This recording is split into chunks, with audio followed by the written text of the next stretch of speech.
नमस्कार मित्रों, मैं एस आनंद यूनियन एकेडमी में आपका स्वागत करता हूं। हम लोग बिहार सिविल कोड क्लर्क परीक्षा के लिए मैथमेटिक्स सेक्शन को सोल्व कर रहे हैं, जिसमें हम लोग मैथमेटिक्स सेक्शन से 10 प्रश्नों को सोल्व कर रहे हैं। हम लोग यूनिक प्रकाशन की बुक से इन प्रश्नों को सोल्व कर रहे हैं, जिसमें हम लोग पीछे प्रैक्टिस सेट नंबर 4 तक सोल्व कर चुके हैं। आज हम लोग प्रैक्टिस सेट नंबर 5 की शुरुआत करने जा रहे हैं, जिसका पहला प्रश्न हमको दिया हुआ है। जो पहला प्रश्न दिया हुआ है यह simple interest and compound interest का क्वेश्चन दिया गया है। देखिएगा क्वेश्चन को कितनी आसानी से हम लोग सोल्व करेंगे। कहता है कि एक निश्चित धनराशि पर 5% वार्षिक ब्याज दर पर 2 वर्षों के चक्रवृद्धि ब्याज और साधारण ब्याज के बीच का अंतर 152 रुपया है। वह धनराशि कितनी है? अगर मुझे एग्जाम में इस क्वेश्चन को बनाना होता तो देखिए मैं क्या करता और कितना जल्दी से यह क्वेश्चन बन पाता। फिर मैं समझाऊंगा कि आखिर ऐसे क्यों किया। ध्यान से देखिएगा। पहले मैं अगर मुझे बनाना होता डायरेक्ट तो करते क्या, वही चीज पहले मैं आपको समझा दे रहा हूं।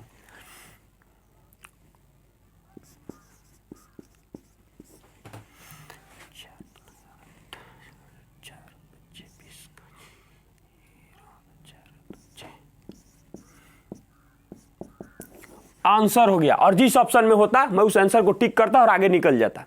लेकिन आखिर ऐसे किया क्यों, मैं आपको अलग से भी फार्मूला बताऊंगा। देखिए ये पहला तरीका हुआ। जब आप भी सीख जाइएगा, और मैं पूरी कोशिश कर रहा हूं कि इस चीज को मैं आपको समझाऊं। जब ये इसमें मैंने किया क्या, माइंड में ही कैलकुलेशन को कर लिया। आखिर कैसे किया ये देखिएगा ध्यान से। पहला तरीका। दूसरा तरीका चीजों को समझिएगा।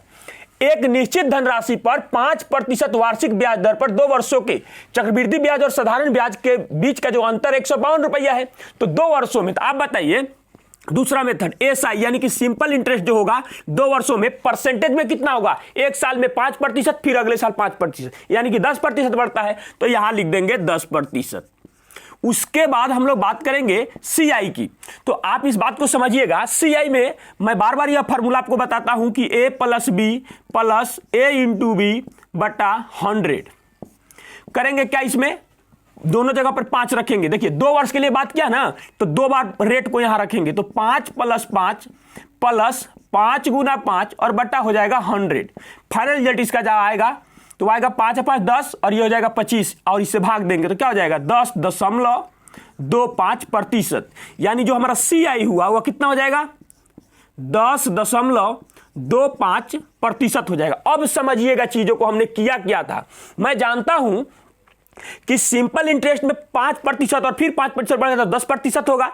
और यहां पर जो होगा, यहां पर जो 2 बार हम 5 रखेंगे, यह 5 और 5 मिलकर 10 बन जाएगा, तो यह दोनों एक दूसरे से कैंसिल हो जाएगा। अंतर का मतलब कैंसिल हो गया, तो बचेगा सिर्फ कितना 0.25। और यही मेरे माइंड में इसके जगह पर अगर कोई भी रेट दिया होता तो हम यही क्रिया करते, सिर्फ इसी का स्क्वायर करके और 100 से भाग दे देते। यहां पर वही क्रिया मैंने यहां पर किया भी है और डायरेक्ट हमारा आंसर हमारे सामने आता। तो यहां पर कितना का अंतर है, देखिए परसेंटेज में कितना का अंतर है, तो 0.25% का अंतर है। उसके बाद में इसी प्रतिशत का अंतर रुपया में कितना दिया गया है, 152 रुपया दिया गया है। अब समझिएगा, हमने यहां पर 4 से गुना किया था, यहीं पर डायरेक्ट मन में ही कर लिया ताकि 1% में बदल जाए। तो इधर भी 4 से हमको गुना करना होगा, तो 4 दूना कितना हो जाएगा 8, 4 × 5 = 20 का 0 और 4 और 2 कितना हो जाएगा 6। यानी कि 1% बराबर 608 रुपया। तो 100% मूलधन हमेशा जो होता है या धनराशि जिसको हम लोग कहेंगे वह कितना होता है, हमेशा 100% होता है। और जिस ऑप्शन में 60,800 रुपया दिया गया है वही हमारा आंसर हो जाएगा। अगर यह भी आपको नहीं समझ में आ रहा है तो तीसरे मेथड की तरफ हम लोग बढ़ते हैं, जिसको फार्मूला हम लोग कहते हैं। इसके लिए फार्मूला होता है P = D × 100/R का स्क्वायर होता है। फार्मूला तो मैं बहुत कम याद रखने की कोशिश करता हूं। जहां लगता है कि चीजों की नहीं यह फार्मूला ही आसान करेगा, तो वहां पर फार्मूला याद करना बहुत जरूरी हो जाता है। तो हम लोग के पास P बराबर क्या हो जाएगा, डिफरेंस। यहां D का मतलब होता है डिफरेंस यानी कि अंतर। तो कितना का है, 152 रुपया का है। और देखिए यहां पर दिया हुआ है 100 गुना हो कर देंगे कितना, फिर 100, उसके बाद क्या करेंगे बट्टा में 5 और फिर R का जो मान है उसके लिए रख देंगे। इससे जब यह कटेगा तो देखिए 4 आ गया। अब देखिए चीजें जो हम लोग यहां पर कर रहे थे वही चीज तो यहां पर भी आया। देखिए यहां जैसे ही मल्टीप्लाई करेंगे तो यह कितना बन जाएगा, 608 बन जाएगा। उसके बाद फिर यहां पर डबल 0 रख देंगे, यानी 60,800 रुपया हो जाएगा। आपको जिस तरीके से समझ में आता हो आप उस तरीके से समझ सकते हैं। लेकिन अगर आप माइंड में कैलकुलेशन करते हैं, अपने दिमाग में कैलकुलेशन करते हैं, तो आप बहुत बच्चों से आगे रहेंगे। और इस तरीके से जब भी प्रश्न मिलेगा, आप इसमें होता क्या है, गलती होने का भी बहुत कम संभावना रहता है। आपका कैलकुलेशन गलत नहीं होगा, आपको उलझ भी नहीं पाइएगा। फटाफट माइंड में कैलकुलेशन किए और आंसर दिए। तो जिस ऑप्शन में इस प्रश्न का आंसर 60,800 रुपया दिया गया है, वही हमारा आंसर हो जाएगा, अर्थात ऑप्शन नंबर ए हमारा आंसर हो जाएगा। चलिए हम लोग अगला प्रश्न देखते हैं, क्वेश्चन नंबर 2। क्वेश्चन नंबर 2 में कहता है, टाइम एंड वर्क का क्वेश्चन है। कहता है ए एक निश्चित कार्य को 20 दिनों में कर सकता है, बी ए से 25% अधिक कार्य कुशल है, और सी बी से 20% अधिक कार्य कुशल है। ए और सी एक साथ 5 दिनों तक कार्य करते हैं, बी अकेले शेष कार्य को कितने दिनों में पूरा करेगा। बहुत आसान क्वेश्चन है, ध्यान से देखिएगा। ए कितने दिनों में पूरा कर सकता है, 20 दिनों में। मैं बार बार बोलता हूं कि मैं ऊपर टाइम लिखता हूं और नीचे एफिशिएंसी को लिखता हूं। उसके बाद बी का चर्चा किया गया, उसके बाद सी का चर्चा किया गया है। अब ध्यान से देखिएगा, बी ए से 25% अधिक कार्य कुशल है। बी ए से तो यह 100 होगा यहां पर, तो यहां कितना होगा 125 और 100 को काटिए तो यह 4 बार में कट जाएगा, और अनुपात दे दीजिए यहां पर, यहां कितना हो जाएगा 5 हो जाएगा। अब फिर से गौर कीजिएगा, क्या बोलता है, सी बी से 20% अधिक कार्य कुशल है। अभी 5 का तो 5 है ही, और इसका 20%, तो कितना आएगा 1 आएगा, तो 5 और 1 इसका क्षमता कितना जाएगा 6 हो जाएगा। अब देखिए क्वेश्चन क्या कहता है, कहता है कि ए और सी एक साथ 5 दिनों तक कार्य करते हैं, ए और सी। तो जोड़िए इसको, कितना आ जाएगा 6 और 4 10 गुना 5 प्लस, अब बी अकेले शेष कार्य को कितने दिनों में पूरा करेगा। तो बी की क्षमता कितना है 5 है, और यह पता नहीं कितने दिनों तक काम करेगा। जो काम कितना हो जाना चाहिए, टाइम और एफिशिएंसी के गुणनफल को वर्क कहते हैं, वह कितना हो जाना चाहिए 80 हो जाना चाहिए। इधर से इसको घटा दीजिए, कितना हो जाएगा 30 हो जाएगा, यानी कि बी बड़ा का मान कितना आएगा, इधर से भाग हो जाएगा, तो 30 भाग 5 यानी कि कितने दिनों में करेगा 6 दिनों में करेगा। और जिस ऑप्शन में 6 दिन दिया गया है वही हमारा आंसर हो जाएगा, अर्थात ऑप्शन नंबर बी हमारा आंसर हो जाएगा। चलिए हम लोग अगला प्रश्न देखते हैं, क्वेश्चन नंबर 3। क्वेश्चन नंबर 3 में कहता है, रघु और रमन एक निश्चित बराबर दूरी को तय करने के लिए क्रमशः 10 किलोमीटर प्रति घंटा और 8 किलोमीटर प्रति घंटा की चाल से एक साथ चलना शुरू करते हैं। रघु रमन से 30 मिनट पहले पहुंच जाता है। आरंभिक बिंदु और अंतिम बिंदु के बीच की दूरी ज्ञात कीजिए। तो माना कि आरंभिक और अंतिम बीच की दूरी जो है वह x किलोमीटर है। अब ध्यान से समझिएगा, x किलोमीटर है, तो हम लोग यहां करेंगे क्या, 2 तरीका है। आखिर क्वेश्चन को ऐसे करते क्यों है, समय इक्वल टू समय कर दीजिए, दोनों को पता चल जाएगा। अब देखिए, अब ध्यान से देखिएगा, अब मान लिए कि x इसका दूरी हो गया, तो दूरी में जब हम चाल से भाग देंगे तो हमें क्या प्राप्त होगा, समय प्राप्त होगा। क्या हो जाएगा, यहां पर हो जाएगा 10। अब चीज एक समझिएगा, तो जो इसका चाल ज्यादा है, जिसका चाल ज्यादा है उसको तो कम समय लगा होगा, जाहिर सी बात है, और x बटा यहां कितना हो जाएगा 8 हो जाएगा, इसको ज्यादा समय लगा है। तो क्या बोला है क्वेश्चन में, 30 मिनट पहले पहुंच जाता है, यह 30 मिनट पहले पहुंच गया है, तो क्या करेंगे यहां पर इसको प्लस कर देंगे। क्या कर देंगे, यहां इसमें प्लस कर देंगे, सॉरी प्लस नहीं करेंगे, क्या करेंगे, यहां पर यह पहले पहुंचा है, यह ज्यादा समय ले, तो इसमें माइनस कर देंगे। क्या करेंगे, माइनस कर देंगे, यहां पर माइनस कर देंगे। तो एक तरीका हुआ, या आप डायरेक्ट इस क्वेश्चन को ऐसे भी बना सकते थे, इसको अगर आपको समझ है तो इसको लिख सकते थे कि दोनों, आखिर तो ये दोनों अंतर ही है, माने समय का अंतर है, तो x/8 और minus x/10 equal to 30 minute का अर्थ क्या हो जाएगा, इसको घंटा में बदल देंगे, 1/2 हो जाएगा। वही चीज यहां पर भी हम लोग करेंगे। देखिए उसके बाद आप क्या करेंगे, इसी को भेज देंगे इस साइड, इसको भेज देंगे इस साइड, तो देखिए चीजें तो वही आएगी, कुछ अलग होना नहीं है। x/8 माइनस x/10 बराबर, ये आया है इस साइड और ये गया है इस साइड, और 1/2 कर देंगे। क्यों, इसको 60 से हम लोग भाग दे दिए, ताकि मिनट में तो घंटा में कन्वर्ट कर गया। बस सीधा सा x का मान ज्ञात कर देना है। तो देखिए कितना जाएगा 10, और यहां हो जाएगा 8, घट गया तो क्या हो जाएगा 2x/8 गुना 10 बराबर 1/2। इससे जब कटेगा तो यहां पर क्या हो जाएगा 4 हो जाएगा, और फिर इससे जब यह कटेगा तो यहां पर क्या हो जाएगा 2 हो जाएगा, अर्थात x का मान कितना हो जाएगा 10 दूना 20 किलोमीटर, अर्थात जिस ऑप्शन में 20 किलोमीटर दिया गया है वही हमारा आंसर हो जाएगा, अर्थात ऑप्शन नंबर बी हमारा आंसर हो जाएगा। चलिए हम लोग अगला प्रश्न देखते हैं, क्वेश्चन नंबर 4। क्वेश्चन नंबर 4 जो है यह बोट एंड स्ट्रीम का क्वेश्चन दिया गया है, यानी कि नाव एवं धारा का। ध्यान से देखिएगा क्वेश्चन क्या कहता है। शांत जल में एक नाव की चाल 10 किलोमीटर प्रति घंटा है। नाव द्वारा धारा की दिशा में 35 किलोमीटर जाने में लगा समय धारा की विपरीत दिशा में 14 किलोमीटर जाने में लगने वाले समय का 1.25 गुना है। धारा की दिशा में 60 किलोमीटर जाने में कितना समय घंटों में या घंटे में लगेगा। बहुत आसान क्वेश्चन है, ध्यान से देखिएगा। हमको दिया हुआ है, इस बात को आप लिख भी सकते हैं, नहीं भी लिखिए कोई बात नहीं। नाव की चाल को अधिकांशतः यहां पर x माना जाता है, x किलोमीटर, उससे कोई फर्क नहीं पड़ता है। A B C D F G जो इच्छा हो आप मान सकते हैं। तो इसका मान हमको कितना दिया हुआ है 10 किलोमीटर प्रति घंटा। अब बात करेंगे धारा की चाल। धारा की चाल को नहीं दिया गया है तो मान लिए कि y किलोमीटर प्रति घंटा है। अब क्वेश्चन को समझिए क्या बोलता है कि नाव द्वारा धारा की दिशा में 35 किलोमीटर। तो अब ध्यान से देखिएगा, समय को इक्वल फिर से यहां करेंगे हम लोग, तो क्या हो जाएगा दूरी, समय बराबर क्या होता है दूरी बटा चाल। तो धारा की दिशा का अर्थ मतलब हुआ ये दोनों जुट जाएगा, यानी धारा की दिशा का अर्थ हुआ जैसे ये नदी का बहाव है तो पानी जो बह रहा है यह धारा है, यह धारा जिस स्पीड से बह रहा है वह उसकी धारा की चाल हो जाएगी। और जो इसमें नाव है, मान लीजिए यह नाव है और जिस स्पीड से इधर है, तो यह दोनों एक ही दिशा में जब जा रहे हैं तो यह ऐड हो जाएगा, और जो विपरीत दिशा में जाएगा तो उसी को कहा जाता है विपरीत दिशा में, यानी वह घट जाएगा चाल, वह विरोधाभास पैदा करेगा, रुकावट पैदा करेगा।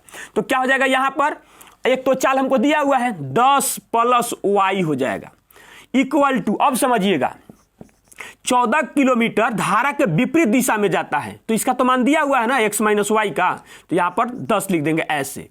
एक चीज याद रखिएगा, हमेशा नाव का चाल धारा की चाल से हमेशा ज्यादा होना चाहिए, और होता भी है। अब ध्यान से देखिएगा, नहीं तो नाव आगे बढ़ ही मतलब यानी कि विपरीत दिशा से जब जा रहा है तो वो बैक ही जाने लगेगा, आगे की तरफ जा ही नहीं पाएगा। अब ध्यान से देखिएगा समय, और क्या बोला है इसको कितना समय ज्यादा लगता है 1.25 गुना, तो इसको क्या करेंगे इससे गुना करा देंगे तब तो जाके यह इक्वल कर जाएगा। अब देखिए इसको जब हटाएंगे तो यहां पर बटा में 100 बना लेंगे, 100 बनाएंगे तो 25 से यह कट के कितना हो जाएगा 5 हो जाएगा, और यह 25 से कटेगा तो 4 हो जाएगा। उसके बाद एक चीज और देखिएगा, 7 इसमें से देंगे इसको तो 7 × 5 = 35 बन जाएगा, और यहां बन जाएगा फाइनली 2, 35 से 35 कैंसिल हो गया। फिर इससे इसको काटेंगे तो यहां पर क्या हो जाएगा 2 हो जाएगा। उसके बाद इसको दोनों इक्वल कर गया, यानी कि 10 + y बराबर कितना हो जाएगा 20 - 2y। इसको इस साइड भेज दीजिए, इसको इस साइड भेजिए, तो हो जाएगा 3y बराबर 10, यानी y बराबर 10/3 किलोमीटर प्रति घंटा। अब चलिएगा आगे। अब क्या कहता है, धारा की दिशा में 60 किलोमीटर जाने में कितना समय लगेगा। बस हो गया, अब दोनों चीज हमको पता है, तो दूरी और किस दिशा में जाना है धारा की दिशा में, यानी कि धारा को और नाव की चाल को दोनों को जोड़ देना है। तो ये भी हमको पता चल गया, ये भी पता चल गया, दोनों को जोड़ लीजिए।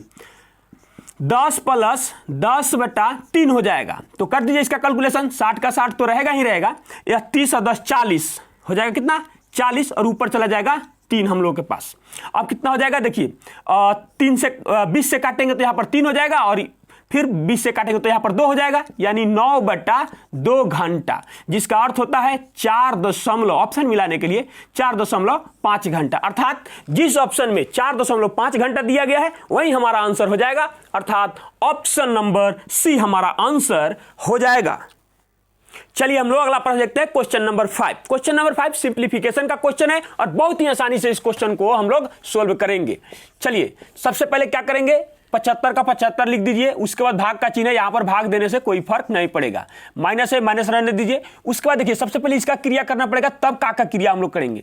तो यहां पर 3/4 रहने दीजिए, उसके बाद का है तो रहने दीजिए, उसके बाद इसका कैलकुलेशन कीजिए। तो जब इसका हम लोग कैलकुलेशन करेंगे तो हम लोग को क्या प्राप्त होगा, देखिए यह हो जाएगा 5/7 गुना 14/9 हो जाएगा, ऐसे हो जाएगा। फिर माइनस, इसका कैलकुलेशन कीजिए, तो 3 × 9 9 कितना हो जाएगा 10 बटा कितना हो जाएगा हम लोग के पास 3, और माइनस यहाँ कितना होगा 3 का 3, और 3 और 2 कितना हो जाएगा 5, 5/3 हो जाएगा। अब इसको आगे फिर से हम लोग बढ़ाते हैं। यह देखिए कटने वाला है तो काट दीजिए, जब कटेगा तो यह कितना हो जाएगा 15 × 5 = 75 और 15 दूना 30 हो जाएगा। फिर माइनस कर दीजिए, यहां पर देखिए इसके साथ यह कटने वाला है तो काट दिए हम। अब यहां जो मान आया इसके साथ गुना करा देंगे, तो जब हम इसको टोटल को इसको गुना करने के बाद इसके साथ जब गुना कराएंगे तो इसमें तो दूसरा कोई बात नहीं, इससे डायरेक्ट इसको आप काट भी सकते हैं, 2 हो जाएगा। अब क्या हो जाएगा हम लोग के पास, और फिर इससे भी कट रहे हैं तो काट दीजिए, छोटा और कीजिए, तो क्या बचा 5 और बट्टा हो जाएगा हम लोग के पास 6।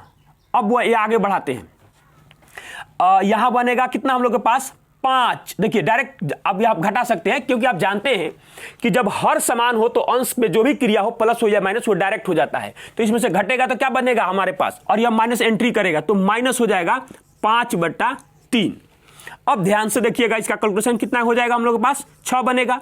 6 बनेगा तो यहां पर कितना हो जाएगा 5 × 15, उसके बाद माइनस 5 का 5, फिर इससे कटेगा तो क्या हो जाएगा 5 दूना 10, यानी कि 15 - 15/6 यानी कि 0/6 हो जाएगा। आप जानते हैं कि 0 में किसी भी संख्या से भाग देने पर उसका मान 0 आता है, जबकि किसी भी संख्या में 0 से भाग देने पर वह अपरिभाषित होता है, अर्थात ऑप्शन नंबर बी हमारा आंसर हो जाएगा। चलिए हम लोग अगला प्रश्न देखते हैं, क्वेश्चन नंबर 6। क्वेश्चन नंबर 6 में कहता है 10 cm त्रिज्या वाले 12 गोलाकार गेंदों को ऊपर तक पानी से भरी हुई बाल्टी में डुबोया जाता है। बाहर निकाले हुए पानी को 20 cm त्रिज्या वाले एक बेलनाकार जार में एकत्र किया जाता है।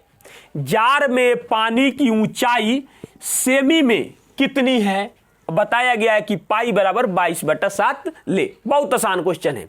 करेंगे क्या कि 12 गोला जो है वह ऊपर तक भरी हुई पानी में डाला जा रहा है, तो ऊपर तक भरी हुई पानी में जब डाला जा रहा है तो उससे पानी निकल रहे हैं और उस पूरे पानी को एक बेलनाकार जार में रखा जा रहा है। तो इसका मतलब हुआ कि 12 जो गोले हैं उनका आयतन और जो पानी में बेलनाकार जार में जो पानी डाला गया उसका आयतन दोनों बराबर हो जाएगा, अर्थात आयतन इक्वल टू वॉल्यूम कर देंगे।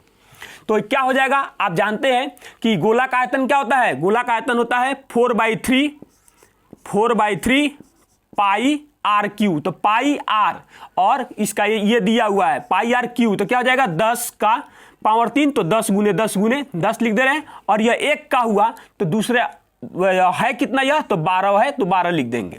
आप जानते हैं कि बेलन का आयतन कितना होता है पाई r² h, तो पाई का तो पाई रहने दीजिए, उसके बाद में r², इसका r दिया हुआ है 20 × 20 और h हो जाएगा, दोनों इक्वल कर दिए हमने। देखिए इसमें पाई का मान पाई से पाई कट गया। उसके बाद देखिएगा 00 से 00 कैंसिल हो गया, उसके बाद में 4 है यहां पर तो यहां पर भी 4 कैंसिल हो गया। उसके बाद यहां 3 है तो यह कटेगा 3 से, तो यहां पर 4 हो जाएगा, यानी h का मान कितना हो जाएगा, देखिए ये दोनों मल्टीप्लाई कर जाएगा हम लोगों का 10 × 4 यानी कि 40 cm, अर्थात जिस ऑप्शन में 40 cm दिया गया है वही हमारा आंसर हो जाएगा। क्वेश्चन कितना आसान था, अर्थात ऑप्शन नंबर बी हमारा आंसर हो जाएगा। चलिए हम लोग अगला प्रश्न देखते हैं, क्वेश्चन नंबर 7। क्वेश्चन नंबर 7 में कहता है क्रमशः 6 cm, 8 cm और 10 cm भुजाओं वाले 3 ठोस धात्विक घनों को पिघलाकर, क्या करके पिघलाकर एक नया ठोस बनाया गया। नए ठोस घन की भुजा का माप सेमी में ज्ञात कीजिए। बहुत आसान क्वेश्चन है। इसका मतलब हुआ कि इन छोटे छोटे जो भी हैं या 3 जो हैं ठोस, तो इनका आयतन बड़े जो ठोस घन है उसका आयतन के बराबर है। तो आप जानते हैं कि घन का आयतन क्या होता है, भुजा क्यू क्या होता है, भुजा क्यू। तो 6 का क्यू प्लस 8 का क्यू प्लस 10 का क्यू बराबर क्या हो जाएगा, बड़े भुजा का क्यू। ऐसे भी आप लिख सकते हैं भुजा का क्यू। अब इन सबका योग करके इसको इस साइड भेजेगा तो इसका घनमूल निकाल देगा। तो 6 का क्यू कितना होता है, यह होता है 216। कितना होता है 216 यह कितना होता है 512 और यह कितना होता है 1000 भुजा क्यू। अब एक साइड में इधर भुजा लिख दीजिए, आई सबको जोड़िए तो कितना हो जाएगा 1000 और 500 200 700 और कितना हो जाएगा ये 28 हो जाएगा, यानी कि 1728 हो जाएगा और इसका घनमूल निकालना है। तो देखिए कम से कम 20 तक आपको घनमूल याद होना चाहिए ताकि आपका कैलकुलेशन बहुत फास्ट होगा। हम जानते हैं कि आपको आता है, लेकिन क्या हो जाएगा, इससे बहुत तेजी से आपका कैलकुलेशन हो जाएगा। तो 1728 किसका होता है 12 का होता है, 12 cm हो जाएगा, यानी कि नए ठोस घन की भुजा का माप जो होगा 12 cm होगा, अर्थात ऑप्शन नंबर सी हमारा आंसर हो जाएगा। चलिए हम लोग अगला प्रश्न देखते हैं, क्वेश्चन नंबर 8। क्वेश्चन नंबर जो हम लोग का 8 है ना, जो क्वेश्चन नंबर 1 था सेम क्वेश्चन वही है, दूसरा कुछ नहीं है। अब ध्यान से देखिएगा इस क्वेश्चन को कैसे सोल्व करेंगे। कहता है कि किसी निश्चित राशि पर 8% की वार्षिक ब्याज दर से 2 वर्षों में प्राप्त होने वाले चक्रवृद्धि ब्याज और साधारण ब्याज के बीच का अंतर 144 रुपया है, वह राशि रुपया में कितनी है। बहुत आसान क्वेश्चन है, ध्यान से देखिएगा। हमारा जो साधारण ब्याज प्राप्त होगा 2 वर्षों में 8%, 8%, 16%, और जब चक्रवृद्धि में जाएंगे तो 8 + 8 + 8 × 8/100 कर देंगे, तो 8 और 8 कितना हो जाएगा 16, तो 16 और 16 कैंसिल हो गया, तो बचा उधर सिर्फ कितना 8 × 8/100, जिसका अर्थ होता है 8 × 8 मतलब 64 और 100 से भाग देंगे तो 0.64%, यानी हमारा जो प्रतिशत में जो अंतर आया 0.64%, जिसका अर्थ हो जाएगा कितना 144 रुपया। कर दीजिए इसका कैलकुलेशन आपको जैसे लग रहा हो।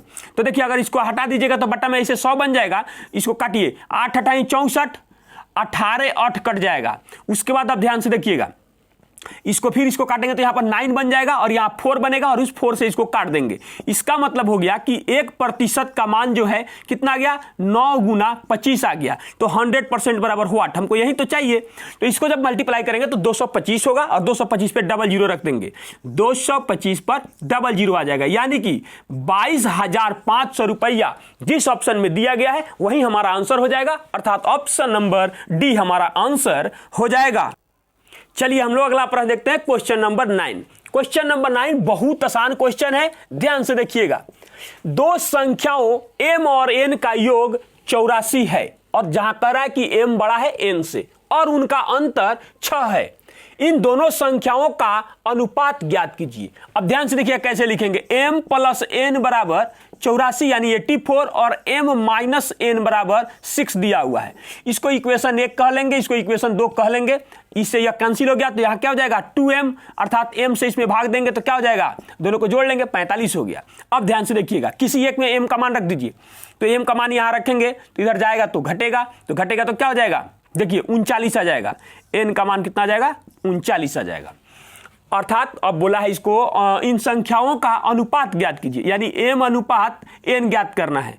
तो रख दीजिए यहां पर 45 हो जाएगा और यह 39 हो जाएगा, 3 से कटेगा 15:13, अर्थात जिस ऑप्शन में 15:13 दिया गया है वही हमारा आंसर हो जाएगा, अर्थात ऑप्शन नंबर ए हमारा आंसर हो जाएगा। चलिए हम लोग अगला प्रश्न देखते हैं, क्वेश्चन नंबर 10।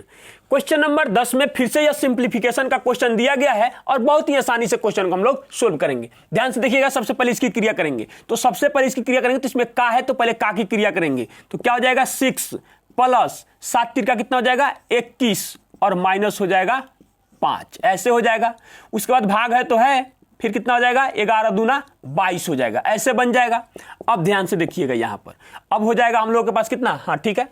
उसके बाद हो जाएगा यहां पर देखिए घटेगा इसमें से, तो क्या आएगा यहां पर 5 घट जाएगा तो 1, यानी यह बन जाएगा 22, कितना बनेगा 22, और 22 में भाग देना है किससे, 22 से ही भाग देना है, तो भाग देंगे तो हमारे पास क्या आ जाएगा 1 आ जाएगा, अर्थात जिस ऑप्शन में 1 दिया गया है वही हमारा आंसर हो जाएगा। बहुत आसान क्वेश्चन है, अर्थात ऑप्शन नंबर बी हमारा आंसर हो जाएगा। सेशन कैसा लगा कमेंट के माध्यम से आप अपनी राय जरूर दीजिएगा। इसीलिए मैं कहता हूं कि जिंदगी में कुछ बनने की तमन्ना है तो गुलाब बनने की कोशिश करना, जिंदगी में कुछ बनने की तमन्ना है तो गुलाब बनने की कोशिश करना, क्योंकि ये उसके हाथ में भी खुशबू छोड़ देते हैं जो इन्हें मसल कर फेंक देते हैं। धन्यवाद।